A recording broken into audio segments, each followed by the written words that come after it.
Hey guys, Bios Ramos, and today we are going to be going over the Miami Dolphins win against the New York Jets.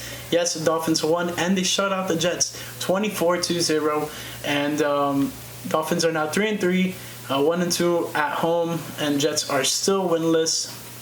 We're going to go over some of the team stats before we go into the actual individual stats. So team stats, Jets had a total of 263 yards. Meanwhile, Dolphins had 302 total yards. Turnovers, the Jets had 1 turnover while the Dolphins had 2. Time of possession, 31 minutes, 55 seconds for the Jets, and then 28 minutes and 5 seconds for the Dolphins. First downs, Jets had a total of 13. The Dolphins had a total of 18.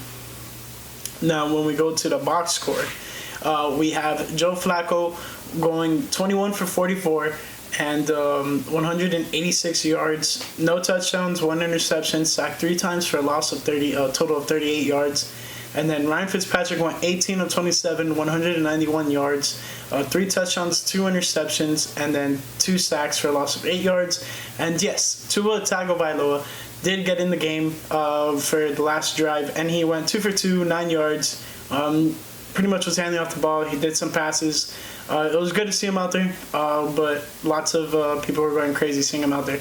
So let's get into some of the rushing stats. Next, we have Frank Gore for the Jets, 11 carries, 46 yards. Ty Johnson, he had 3 carries for 42 yards. Lamichael Pirine, there you go, 7 carries for 27 yards. And then Joe Flacco had 1 carry for no yards.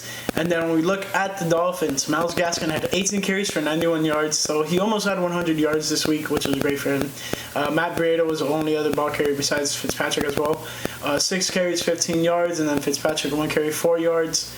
And then, so overall, we were kind of mirrored on the rushing. Lots of Joe Flacco's completions did come in the second half, kind of like garbage time-ish. But nonetheless, let's look at some of the receiving stats. We had Brashad Perryman for the Jets, 4 receptions, 62 yards. Then we have Jamison Crowder, 7 receptions for 48 yards. Frank Gore, 4 receptions for 28. Braxton Berrios, 1 reception for 18. Ryan Griffin, 2 receptions, 17. Lamichael Pirine had 2 receptions, 9 yards. Jeff Smith had 1 reception, 8 yards. And then Ty Johnson had 1 target but didn't catch. Adam Shaheen was the Dolphins' leading receiver today with 3 receptions, 51 yards, and 1 touchdown. And he had a big 43-yard reception that almost could have been a second touchdown for him. I think we ended up going to Preston Williams on that play, the next play. But Jakeem Grant, 4 receptions, 48 yards. Devontae Parker, 3 receptions, 35 yards. Myles Gaskin, 4 carries, 35 yards. Preston Williams, 2 receptions, 18 yards, and a touchdown. Matt Breida, 2 receptions, 7 yards. Durham Smythe, 1 reception, 4 yards, and a touchdown. Patrick Laird, 1 reception for 2 yards. That was one of the passes that he got from Tua. And then Mike Gesicki got targeted twice, did not catch anything. Actually, one of those targets were turned into interception. But let's see. Joe Flacco fumbled the ball once, but he recovered it. And then let's get into some more defensive stats. So let's start off with the Jets. Avery Williamson, the linebacker, was the leading tackler for the Jets with 11 total, 11 solo. So he was all over the field today. I didn't even notice him, to be honest.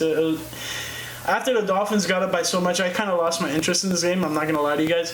But I just kept watching just so you can see if anything crazy else happened. But pretty much once we got to 21 points, it was really like a boring game to watch.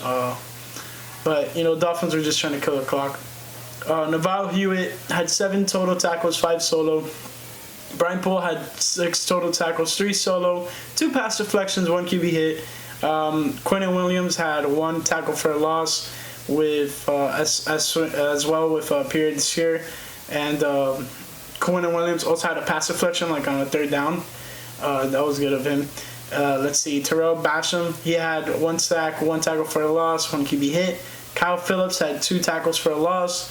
Marcus May had 1 pass deflection. Let's see, Bryce Huff had 1 sack, 1 tackle for a loss, and 1 QB hit. And that was about it for the Jets, really, honestly, on defense. And then we look at the Dolphins. Eric Rowe was our leading tackler with 9 tackles, 7 solo, 1 pass deflection. Nick Needham was the next, 7 total tackles, 4 solo. Jerome Baker had 6 totals, 4 solo. And then Emmanuel Agba was pretty good today. He had 2 sacks, 2 tackles for a loss, and then 4 QB hits. So he was all over the quarterback today. Christian Wilkins also had a sack with a tackle for a loss, 2 pass deflections, and a QB hit. After one of his pass deflections, he was doing the Matumbo, no, not today, which was pretty funny. Bobby McCain had 1 pass deflection and a QB hit. Brandon Jones had a tackle for a loss and a pass deflection. Landon Roberts had a tackle for a loss. Zach Sealer had 1 tackle for a loss and a QB hit, same as Landon Roberts. My apologies. Sam McLaughlin had 1 tackle for a loss and 1 pass deflection. Raekwon Davis not really did anything. Byron Jones had 1 pass deflection. Xavier Howard had 2 pass deflections. And then Shaq Lawson got 2 QB hits. Now, when we look at interceptions, Brian Poole had 1 interception and returned for 13 yards. And then Marcus May had 1 interception and returned for 0 yards. The Marcus May one, he pretty much was like battling with Preston Williams at the line of scrimmage. Down the field. And then ball came up short. And then he kind of caught it like literally on his butt. Don't really fault Fitzpatrick for that, but at the same time, you gotta make the proper throw. You gotta put the ball where it needs to be. And Xavier Howard got an interception, no return yards on that one, but it was a great interception watching him come down with that one. And then on kick returns, Winnie Smith had 1 return for 7 yards, and then Jakeem Grant had 1 return for 23 yards. The Jets had no punt returns, and then Jakeem Grant had 6 punt returns for 83 yards. So he was putting us a lot of the times in good field position already and starting off our drives well. We just really didn't do much with most of them just because we were up by so much already. They didn't really continue trying to push the force on them, I guess you can say. Sam Ficken missed a field goal today. He went 0 for 1 on field goals. Meanwhile, Jason Sanders went 1 for 1 on field goals and 3 for 3 on extra points. And then when it comes to punting, Brandon Mann had 10 punts for 462 yards. So he had more punt yards than his entire offense had today. He had 1 touchback and then no in the 20, and the longest was 54. And then we look at Jason Sanders. He had 7 punts for 282 yards. 5 of them were in the 20, and then the longest was 46 yards. So that's about it for all the stats. When we look at the final standings as so far, because I think Buffalo plays tomorrow against the Chiefs. Buffalo is 4-1, so they're first. Miami is at second with 3-3. Patriots are 2-3 after losing to the Broncos today, and the Jets are dead last at 0-6. So I don't think the Jets are going to recover from us at all. I think they're totally done this season. But we're still going to be competing with the Jets. The Bills and the Patriots for the AFC East. I don't know, man. It's very, very, very, very interesting to see how things are turning out right now. A lot of people were kind of counting out the Dolphins again earlier this year, but we've been able to turn things around, especially in the last 2 games. The last 4 games, if you want to be real especially. But they're starting to get things rolling. Obviously, we didn't put up the same type of numbers that we did last week against the Niners. But you got to give the Jets credit where credit is due. They did good. Just they couldn't get the ball in the end zone or make their field goals. So not to, bash on them or anything. They are technically the worst team in football, but they did try to put a fight, but it was too little too late. Dolphins are really just playing secure, let's just get out of here. Let's not, keep dragging this game on. Because if the Dolphins really would have kept playing on defense at the end of the game there, they would have really just made this game last forever, honestly. Which I'm happy did not continue on and on and on, because first quarter 7 points, second quarter 14 points, third quarter 3 points, and then fourth quarter we didn't score. But the Jets kind of were doing good. There was no third down conversions by anyone until the 20th third down in the game, and the Jets ended up getting it. And the announcers were saying, "Oh, this ball should go to Cannon," blah blah blah. They're making fun of it. But anyways, it was really good watching the Dolphins put a beat down on the Jets. Am I happy about it? Of course I am. I love when this team wins. It's always great watching the Dolphins win. But we have a tough task in front of us next week against the Los Angeles Rams. Luckily, they're coming to Miami, so we don't have to travel to the West Coast for this game. I think we only have one more West Coast game, and that's at Arizona, which is the following week.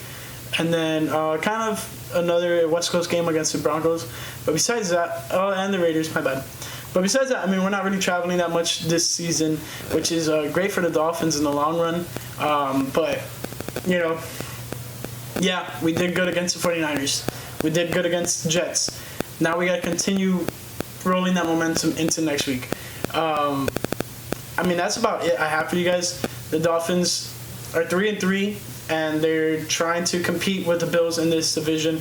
Obviously, with the Patriots as well, let's not discredit them because we know damn well they could be the division winners when it's all said and done this season.